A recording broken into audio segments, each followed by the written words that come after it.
welcome back to our channel. Today we're going to go over our housing market predictions for 2022. We're going to hit a little bit nationally as well as locally. So stay tuned for that. I know we're going to have people in the comments that have different opinions than us, and we are welcome to hear those opinions and love any research that you have to back it up, because we are always open to learning and growing. Absolutely. Right? All right, so stay tuned. Let's get started.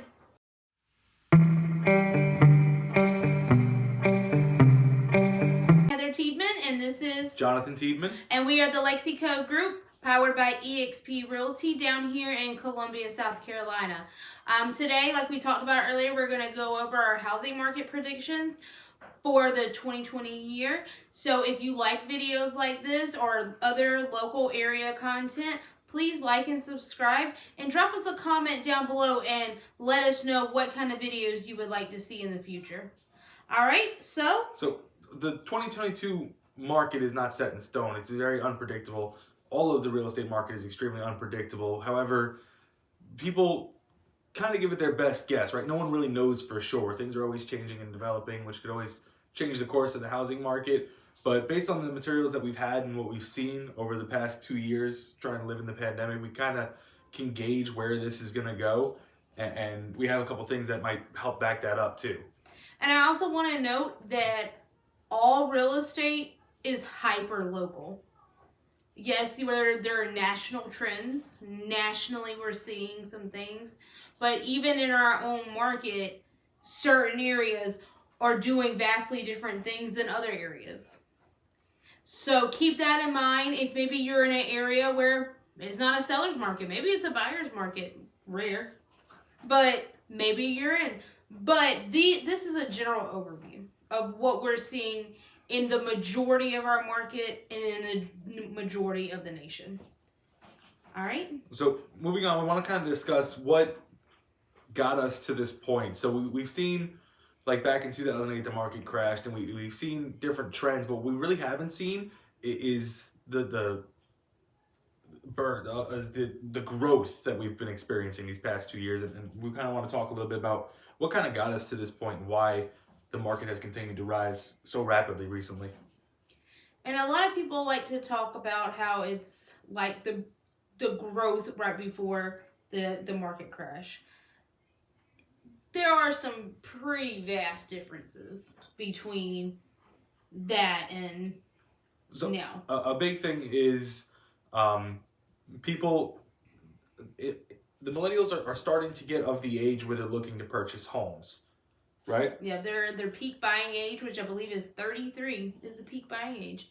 So we've had a lot of, younger buyers. So way to go, guys.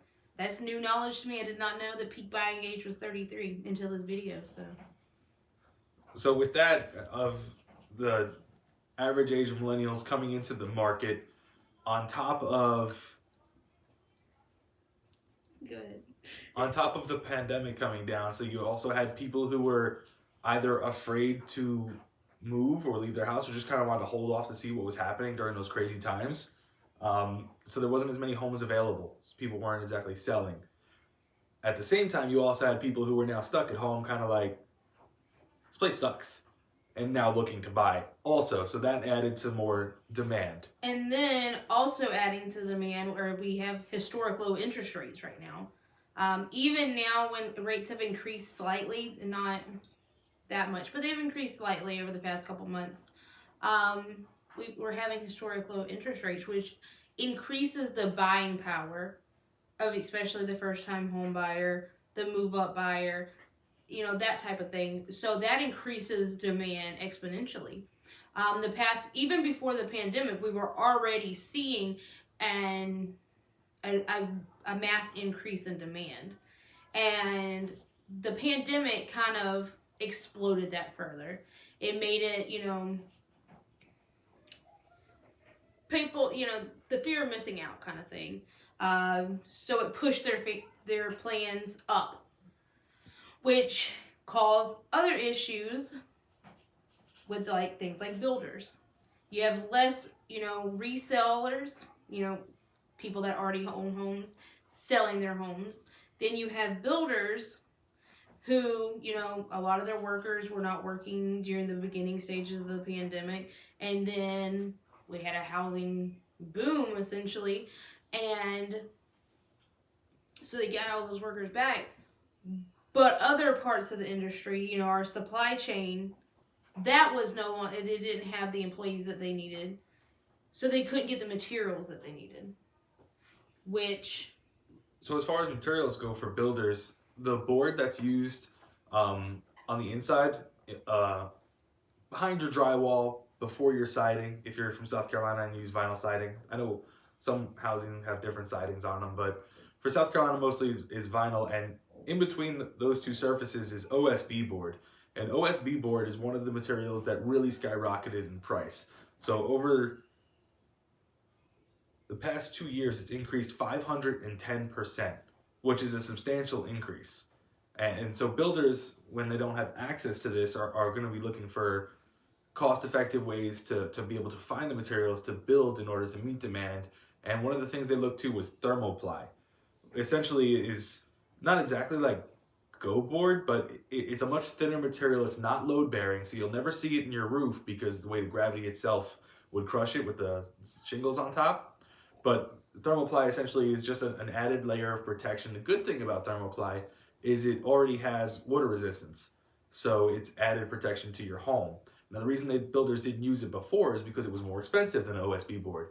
Now, with OSB jumping up, thermoply got used in new builds, and as we see OSB start to come down, they'll go back to using that. So builders are always going to be looking for the most cost-effective way. Another item that they had was PVC, or polyvinyl chloride, because I didn't know what PVC stood for before this video. So PVC, actually, the United States is the #1 supplier for polyvinyl chloride, and even that increased up to 200% over the past 2 years to try and meet all the demands of builders. And PVC is not only used for your water pipes, but it's also used in like window framing. So if you ever wonder why it has that kind of like plasticky feel, that's what that is. So those are, some of the reasons why builders were not able to build to the demand that we had. They're just now really starting to ramp it up as much as they can. We are still having supply chain issues with them being able to get all the products they need. That some of the supplies that they need are still extremely expensive. So they're either having to find substitutes, or it's delaying them being able to build these properties.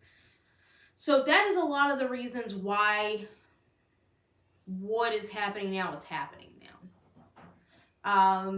Now what we think is going to happen moving forward, I'll let him discuss, unless you want me to discuss. So we wrote down a couple of predictions from other real estate professionals, like the NAR, the National Association of Realtors.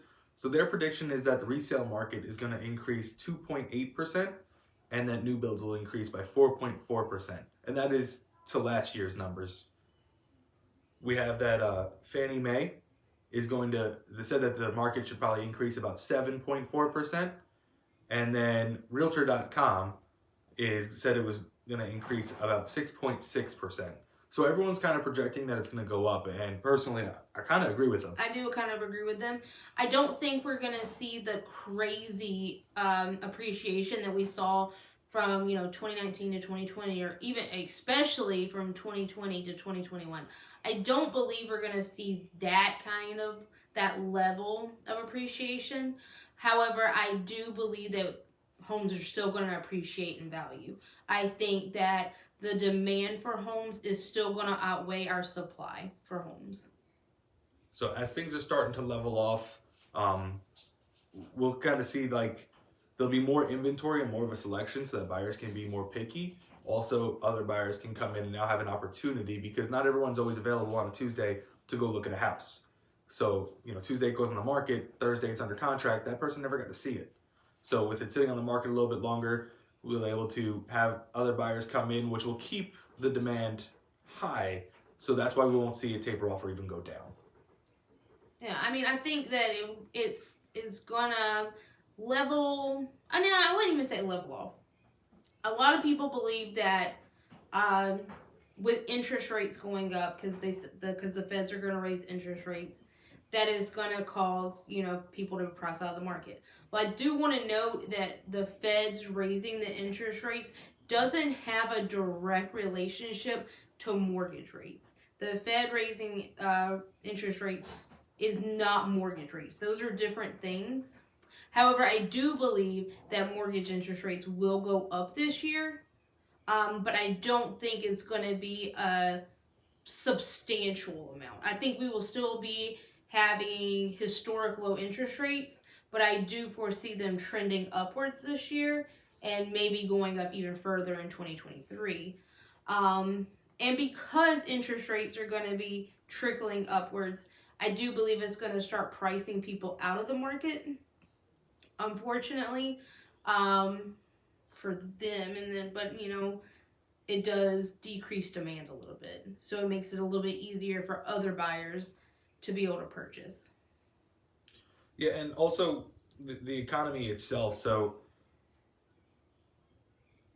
Laura Ulrich, I don't know if I got her name right, but she's a Federal Reserve economist, and she said that Colombia's recovered 81.8% of their unemployment from the peak of the pandemic. Oh. And then that's specifically to Colombia, and other areas around South Carolina are very similar. Greenville is very similar. Myrtle Beach is very similar. But I mean, overall, it looks like it's stabilizing.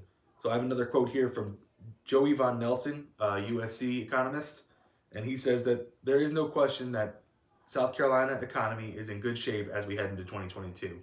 So we have professionals in their craft saying that the economy is looking strong and ready to move into 2022. And I think that'll have a direct effect to where people are still ready to buy homes, and inventory will start being more accessible. So we won't see those double-digit increases. Yeah, appreciation. So it should stay under 10% and be able to kind of level off. But I think it'll stay there. I don't think it'll go down. Yeah, I'm not foreseeing it going down. I'm certainly not foreseeing a crash, which I'm sure, there's going to be people in the comments that disagree with me. And that's okay. You disagree with me, I'll be glad to read any research, like I said, that you have to support your stance. Just to touch a little bit on the unemployment, nationally we are under 5% unemployment now. I believe South Carolina is actually under 4% unemployment. 3.9. Oh, okay, so I was right. Yep, under 4. So, people are coming back to their jobs. Typically, the ones that are not, the job sectors that are having a harder time finding employees are typically your minimum wage jobs. Those are having a little bit of an issue. But I don't think that is going to play a huge part in the housing market. And you can see that the minimum wage jobs that are available or have been available, you can drive down the street and see a sign that, this restaurant is now paying $13 an hour when it was. Well, I do want to note that besides Chick-fil-A, I think Chick-fil-A actually does pay $13 an hour. I was actually talking to some people, and apparently the advertising, not naming any names, but some restaurants that advertise, $12 an hour, $15 an hour, that is like a short-term bonus kind of thing. That's not a pay that you stay at, which is why they're not really actually able to hire those people and keep those people, because they're only paying them that for a short period of time and then dropping them down. But these people just aren't sitting at home doing nothing. So since the unemployment really dropped from those minimum wage jobs, there's been over 10,000 jobs secured in trade, transportation, and utility services in South Carolina. So those people who were working minimum wage, when they quit working and were collecting benefits, it really seems like they did something. Because they're not just sitting home unemployed. Those benefits ran out back in June. Yeah. So they went and found better services and are doing well for themselves. Hopefully, I hope everyone who really strives to chase after their dreams gets what they're looking for. I know it's worked out for me so far. Yeah. But yeah, that's just do a general overview. Nationally, I don't foresee a crash. I think we're going to see appreciation levels pretty standard, maybe slightly higher than average for appreciation levels nationally. I do believe that certain sectors of the nation are going to see higher rates of appreciation. When we're going to talk a little bit more locally, I do believe that certain areas in our local market, like Lexington, Chapin, Lexington definitely, in my opinion, Chapin probably, Blythewood. What do you think about Elgin? Elgin probably. I think those areas may be seeing like a slightly higher than average rate of appreciation, or maybe just a higher rate of appreciation. I don't foresee any of the other areas surrounding us going down, but I may see that those aren't going to appreciate as quickly as the other areas. So, would you agree? Yeah, I would agree. What would you think? So the last time I checked, a home was staying on the market on average about 9 days. So how long do you think a house would stay on the market going forward? It's just a guess. Obviously, we don't know. Well, currently, I still think that's pretty accurate. To be honest with you, that right now, I think that's going to stay. I think that maybe in the coming months. Problem is, we're also coming into spring, which is our busy season. Everybody tries to move during the spring and summer to get ready for the new school year. So it's hard. I don't know I don't know what I would say. Roughly the same, maybe a couple extra days, maybe 11 to 12 days on the market before it goes under contract.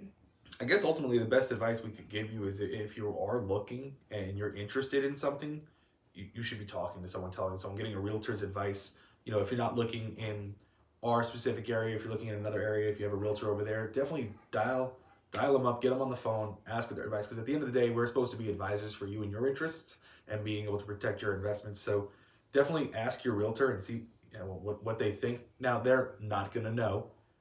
They're just going to give you their best advice. So if they see a house that's really top of the line, nice, at an affordable price range, because they'll be able to do comparable market analysis and kind of see what that price range should be. If it's listed low and it's a really nice home, they'll be able to tell you that, hey, maybe we should act on this one quickly. Whereas if they see some underlying factors that might let it sit on the market, they could, say, maybe we'll let it sit for a little while and see. So they'll never know for sure, but you should be talking to someone to kind of help get you in the right area. Yeah. And we also get asked, this is last, I promise, because I know we've rambled and rambled. But lastly, there's never the best time to buy, right? The best time to buy is when you are financially and mentally prepared to make that purchase. So everyone tries to time the market. You can't time the market because at the end of the day, none of us know what the market is going to do. We can have our best guesses, but when you are ready and you've prepared financially and you can afford your monthly payments, that is the best time for you to purchase. And you should be looking out for your best interest and what's the best for you. So we can't tell you when the best time for you to buy is. That was touching. I know. I got a little emotional. Yeah. But anyway, so that is our video. Drop us a comment below. Let us know what you think the housing market is going to do. And until then, we'll talk to you next week. We'll see you next week. And if you heard my kid screaming in the background, they're probably fighting or killing each other. It's fine. Yeah, no big deal. That's what we get for recording this at 6 o'clock at night. Well, thanks again for tuning in, guys. We hope to see you next week. Drop a like, subscribe, all that good stuff. Bye. Bye.